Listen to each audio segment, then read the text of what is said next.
The fall of Saddam Hussein, what caused the war and how he was executed. Saddam Hussein, once the powerful president of Iraq, was a figure known for both fierce nationalism and brutal dictatorship.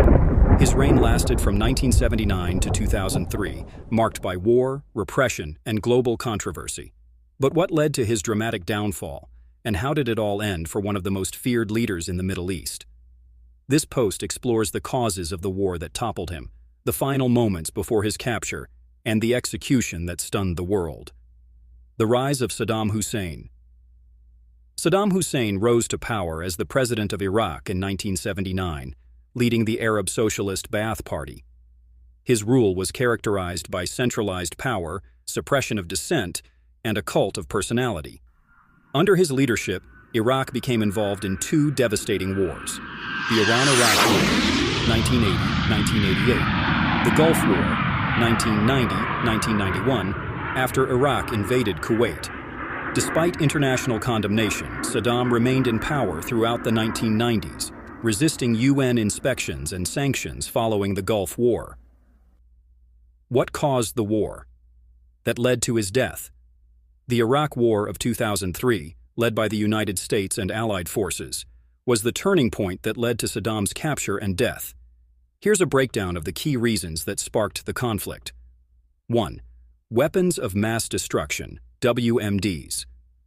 After 9/11, the U.S. accused Saddam of stockpiling chemical, biological, and possibly nuclear weapons. Despite UN inspections, the Bush administration claimed Iraq was hiding these weapons and posed a threat to global security.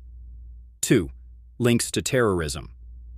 The U.S. also alleged that Saddam had ties with terrorist groups, including Al-Qaeda. Although this claim was later disputed and never confirmed, it was part of the justification for military action. 3.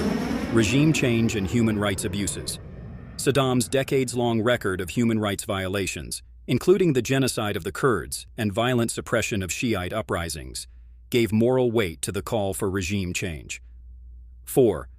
Violation of UN resolutions.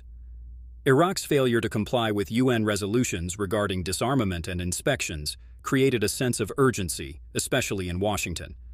The U.S.-led invasion of Iraq, 2003. On March 20, 2003, the U.S., along with British and coalition forces, launched Operation Iraqi Freedom. Within weeks, the Iraqi military collapsed, and on April 9, 2003, Baghdad fell. The world watched as a statue of Saddam was pulled down in Firdos Square, symbolizing the end of an era, but Saddam had vanished.